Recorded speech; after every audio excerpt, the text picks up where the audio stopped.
Wouldn't it be nice to have an extra hour every day? I mean, think about it. What would you do if you had an extra hour to get stuff done or to relax? How would you spend your time if you had more of it? So today I really want to talk about time and how I know a lot of you were concerned signing up for this course. Like, am I going to have time for this? I don't have enough time. Am I going to have time to meet my goals? How am I going to find the time, right? We all struggle with time. And there's a few points I want to talk about, but we're going to get right into it. The 3 ways that I have created more time in my day and how I'm fitting in, chasing my goals and trying new things and balancing life and family and work. It's a lot. So I just want to get started with just being aware. So the first thing, or the first tip is just being aware of how you're spending your time. So how are you spending your time? I know a lot of us say like, I don't have time. That is the adult version of the dog ate my homework, right? Everyone has the same hours in a day. Beyonce has the same 24 hours in a day. Oprah has 24 hours in a day. You, my friend, have 24 hours. It's about how you're spending your time. What are you doing? So I like to think of it as, or just first look at what I'm doing daily and seeing where am I wasting my time. I can tell you for a fact that this is where I'm wasting a lot of time. And I know you can relate to that. So one of the things I like to do is just limit the time I'm on my phone. Like I'll look at what time it is and I'll say, I'm going to spend 15 minutes checking in, posting, interacting with my friends, connecting with people, or, 15 minutes. That's all I need. We need that time for a mental break. And it's fine to look at your phone. I'm not saying don't, but just be aware of the amount of time you're spending on it. Same thing with TV. If you are watching, episodes over repeatedly or back to back of a show, just evaluate how you're spending that time. I totally get it. Like you need to unwind, you need to relax. That's totally important. 100%. You got to do it. But could you, structure that a little bit more to an hour? I'm going to spend an hour unwinding. I'm going to paint my nails while I watch this episode of my favorite show. So just being aware of your time. I always think time well spent is never wasted. So if you are going to say like, this is my relaxation time, I'm not doing anything, make that clear to yourself. And so you and your subconscious can agree, like we're going to unwind, we're going to disconnect, and this is my downtime versus your productive time where you're either, getting stuff done, or maybe you're spending time with family. Just really being aware of that time. And if there is room to cut things out, like TV, phone time, just things that don't bring you value, cut those out. That will save you a lot of time. And it was hard for me personally. I canceled my cable a year ago. I do not regret it for a second. I saved so much money and so much time. I have so much time now. I love it. So you can do that. It's an option. I'm not saying do that. Your family might not be happy with that decision, but for you personally, become aware of your time, how you're spending it. The second thing is called batching. So I like to use the analogy of when you're baking. You don't go to the store and buy a little bit of ingredients to make one muffin. Let's say you're making muffins. You're just going to make one. You don't just get a little bit of flour, a little bit of sugar. You don't go to the store, get all the ingredients, then come home and then mix it and grease the pan, preheat the oven to bake one muffin. Nobody does that. That's insane. Way too much work, right?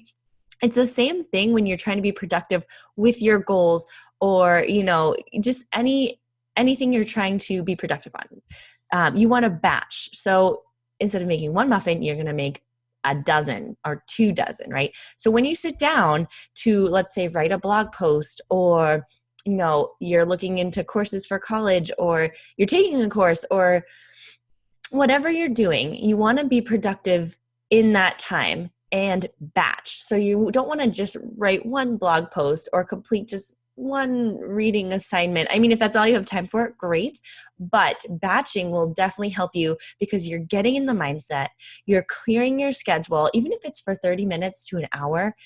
That 30 minutes to an hour is strictly for focusing on what you need to do, right?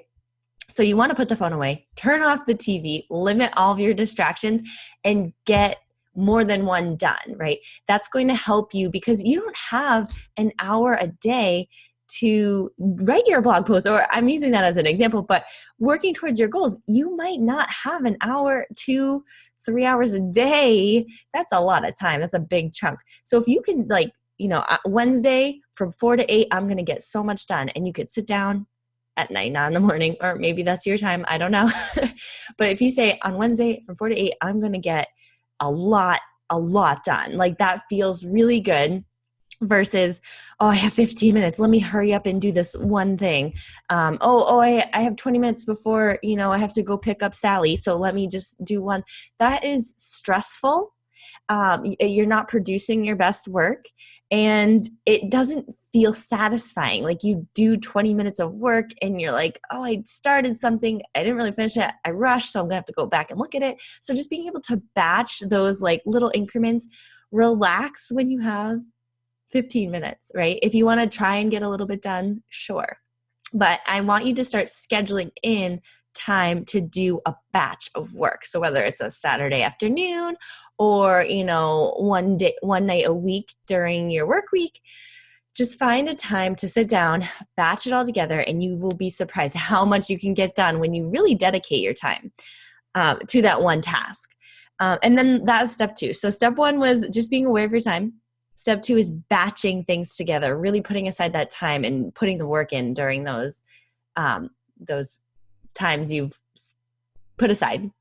So awareness, batching, and then the third one is systems. So having a system in place for those things that you can't batch, and this is for everyday life, right? So for example, someone's like, I don't have time to work out, and I can't batch my workouts. I can't work out for 4 hours on Wednesdays and it equals out across the week, right? You need to do a little bit every day. And there are some things that need to be done every day, or, you don't have a lot of time and you do need to break it up into little increments so that, it's different than batching, because you're going to have to make it part of your routine.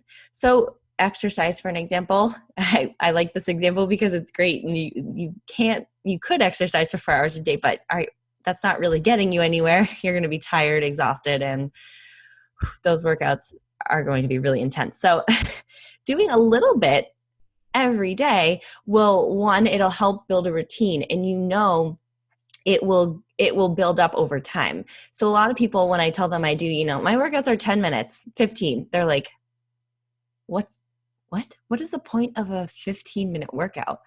Like 15 minutes? Like what can you get done in 15 minutes? I'll tell you what I can get done, a lot. And it makes me feel great, gives me energy. Like I can list off the benefits of my workouts.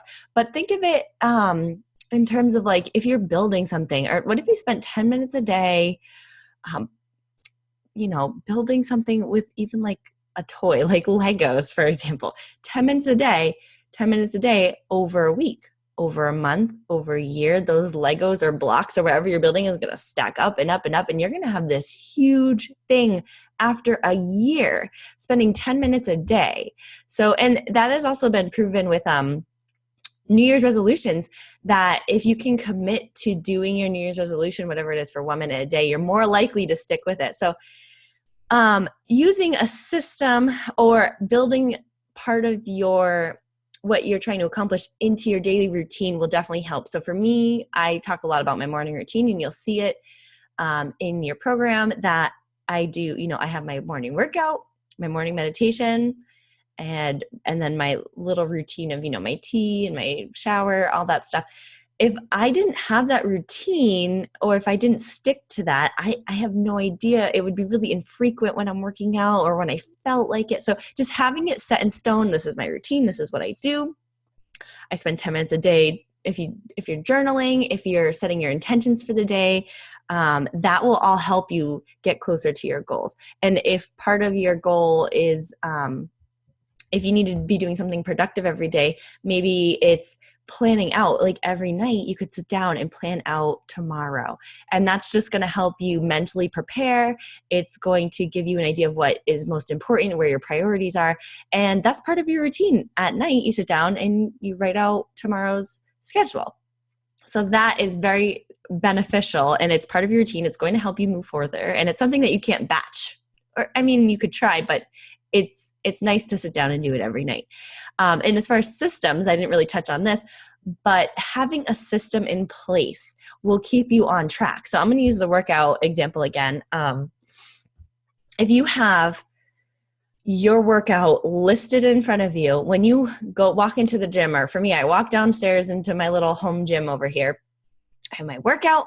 I know how long it's going to take. I have my sneakers. Everything's ready to go. That is my system. I do the workout and I'm done. Versus walking into a gym, you don't really know what you're going to do. Maybe I'll do that. No, I'm going to use the treadmill. No, you're wasting time, right? That is a waste of time. If you have a system that you're using, like an 8-week program, or, you're following steps, that's your system. You can build your own system, or, you could find one online for workouts or for whatever you're trying to accomplish. You are going to build your own systems using this goal setting guide. So having a system in place, same thing with meditation. I have a timer on my phone. I set it to 7 minutes every single day and I hit start.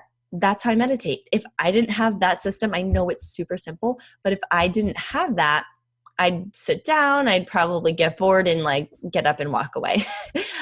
So just having a system built in, a little bit of structure. For me personally, I like the flexibility and the creative freedom of just doing what I want when I want. And that sometimes works for me, but other times I just need structure because I'm so creative. My mind will take off and I'm wasting time. I just want to get from point A to point B. Let's make this happen. So having a system in place, building into your routine, that is the third step. So we have your awareness of your time, batching your time and making really great use of your productive time, and then systems and routine. So using those three things together are really going to help you make more time in your schedule and be more productive. And then just those are my three main tips, but I have a couple little mini tools that I just want to slip in here because I can't hide stuff from you guys. What has also helped me is using a timer. Like I said, with my meditation, I always set a timer. It keeps me on track. It tells me when to stop. And that has been helpful for me. I wrote a whole blog post about it. I'll make sure to share it with you guys. And just, it makes it fun. It makes it like a game for some things like chores. Like if I'm doing laundry and I set a timer and I force myself to sit down, focus, just do the laundry versus, checking my phone and getting up and making a cup of tea.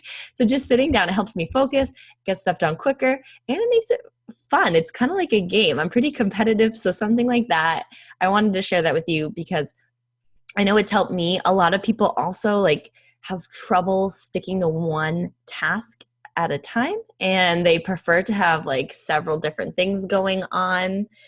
And this is a great way to help you. So if you can set a timer for 10 minutes and say I'm going to clean for 10 minutes, I'm going to take a 5-minute break, and I'm going to clean for another 10 minutes. That really helps someone who struggles with sticking to one task, right? It's only 10 minutes. You can do it. So there's a couple different ways you can use timers. I've found them so helpful. When I say timer, I just use my phone, nothing fancy. And the second thing is meditating. So meditating has really helped me clear space in my mind. And that's really important too, because if you're trying to get stuff done or be productive or create something, or if you're really trying to focus, it's hard when you have rambling squirrels and thoughts in your mind, especially the negative ones. Those are really hard to shake. But meditating has helped me clear my mind at the beginning of the day, and it sets me up for, a clear mind the rest of my day. So even if, you're 1 minute, set a timer on your phone, raising the timer again, and just close your eyes, breathe, relax, and let all of your thoughts slip away. When the timer goes off, then you can go ahead, focus, and be productive. But just being able to clear your mind for that 1 minute, I'm telling you, will help save you time in the long run. So I hope you enjoyed this video today on time and how to add more time to your day. I can't wait to hear about how you spend your time and how these tips have helped you. So please email me with any questions. I can't wait to hear about your goals.